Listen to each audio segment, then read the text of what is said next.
Budget సమావేశాలు చివరి దశకు వచ్చేశాయి. సమావేశాలు అంటే ఏంటి? ఎమ్మెల్యేలంతా వెళ్ళాలి. అధికార విపక్ష పార్టీ సభ్యులు పాల్గొని బడ్జెట్లో వివిధ రంగాలకు కేటాయించిన పద్దులు, ప్రశ్నోత్తరాల సమయంలో తమ తమ నియోజకవర్గాల్లోని సమస్యలు, జీరో ఓవరాల్ సైతం ప్రజలు ఎదుర్కొంటున్న ఇబ్బందులు ప్రస్తావించాలి. కానీ ఇక్కడ మాత్రం భిన్నమైన పరిస్థితి ఉంది. సభకు సభ్యులు ఎప్పుడొస్తున్నారో ఎప్పుడు వెళ్తున్నారో అర్థం కాని పరిస్థితి. అధికార కాంగ్రెస్ పార్టీ సభ్యులు మాట్లాడుతున్నప్పటికీ ఆ పార్టీకి చెందిన ఎమ్మెల్యేలే బయటకు వెళ్తున్నారు. సీఎం రేవంత్ రెడ్డి కూడా సభకు రాకుండా అభివృద్ధి సమీక్షల్లో పాల్గొంటే సభ్యులు సైతం లైట్ తీసుకుంటే ఇక సభ్యులు ఎలా వస్తారో చెప్పండి.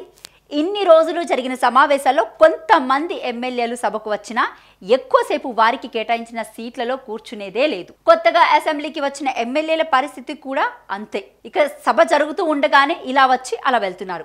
అధికార విపక్ష సభ్యులు అందరూ కలిసి 20 మంది మాత్రమే సభలో ఉంటున్నారు. బడ్జెట్ సమావేశాలు ఈ నెల 12న ప్రారంభం. ఆ రోజు మాత్రం ఫుల్ కోరం ఉంది. ప్రతిపక్ష అధికార పక్ష సభ్యులంతా హాజరయ్యారు. ఆ తర్వాత ఆ కోరం సభలో కనబడడం లేదు.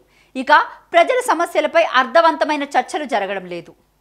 కాంగ్రెస్ సభలు విపక్షాలను రెచ్చగొట్టే పని పడ్డారు. ఎక్కడ తప్పు దొరుకుతుందా, సభను తప్పుదోవ పట్టిద్దామా అనే చూస్తూ ఉంటారు. తాజాగా సభలో అదే జరిగింది. అసెంబ్లీలో బీఆర్ఎస్ వర్సెస్ కాంగ్రెస్ ప్రజా సమస్యలపై చర్చ జరుగుతుంది. ఈ కార్యక్రమంలోనే బీఆర్ఎస్ సభ్యుడు కేటీఆర్ కమిషన్లు ప్రజెంటేషన్ తీసుకుంటున్నారు అని అన్నారు. దీంతో కేటీఆర్ వ్యాఖ్యలపై కాంగ్రెస్ నేతలు సీరియస్ అయ్యారు. ఆరోపణలు నిరూపించాలని కేటీఆర్ డిప్యూటీ సీఎం సవాల్ కూడా విసిరారు. కేటీఆర్ క్షమాపణ చెప్పాలని బట్టి విక్రమార్కతో పాటు మిగతా కాంగ్రెస్ సభ్యులు డిమాండ్ చేశారు. దీంతో సభ నుంచి బీఆర్ఎస్ సభ్యులు వాకౌట్ చేశారు. అయితే ఇక్కడ గమనించాల్సిన అంశం ఏంటంటే డిప్యూటీ సీఎం బట్టి విక్రమార్క సీరియస్ అవ్వడం ఆయన ప్రతిపక్షంలో ఉన్నప్పుడు కానీ 15 నెలల్లో కానీ ఇంత సీరియస్గా మాట్లాడింది లేదు. నిజంగా బట్టి కమిషన్లు తీసుకోకపోతే ఎందుకంత కోపం వస్తుంది? ఇంకో పాయింట్, కాంట్రాక్టర్లే బట్టి ఆఫీస్ మీదకు వచ్చారు, ఆందోళన చేపట్టారు. అందరూ చూసిందే. అందులో కేటీఆర్ ప్రత్యేకంగా పుట్టించిన కామెంట్స్ ఏమున్నాయి? కేటీఆర్ మాత్రమే కాదు, బీజేపీ ఎల్పీ లీడర్ ఏలేటి సైతం బట్టి భార్య సీఎం అయిన 2వ రోజు నుంచే కౌంటర్ ఓపెన్ చేసిందని ఎప్పుడో చెప్పారు. అది నిజమని మొన్న కాంట్రాక్టర్లు ఆందోళన రుజువైంది కదా.